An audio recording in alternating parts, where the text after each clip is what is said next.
پاکستان مسلم league نون کے قائد نواز شریف نے کہا ہے کہ ہم نے خود اپنے ملک کے ساتھ زیادتی کی ہے اور شاید اب اس زیادتی کے ازالے کا وقت آ گیا ہے۔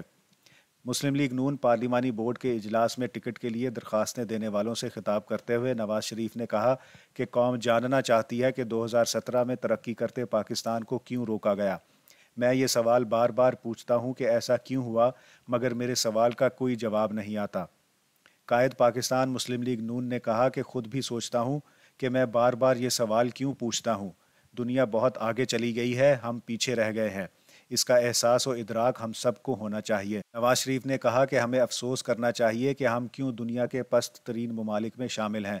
یہ ملک بہت امیدوں سے بنا تھا، اب یہ ترقی کرے گا اور دنیا کے نقشے پر منفرد مقام حاصل کرے گا۔ انہوں نے کہا کہ 2018 میں ہماری حکومت میں عوام خوش تھے، سی پیک تیزی سے چل رہا تھا اور مخالفین بھی کہہ رہے تھے کہ آئندہ عام انتخابات میں مسلم لیگ سویپ کر جائے گی۔ قائد نون لیگ نے کہا کہ آج لوگ مہنگائی کی وجہ سے بجلی کا بل بھی نہیں دے پا رہے، ایسا تو ہم نے 75 برس میں نہیں دیکھا۔ دنیا کہاں سے کہاں پہنچ گئی اور ہم چھوٹی سے چھوٹی چیز امپورٹ کرتے ہیں۔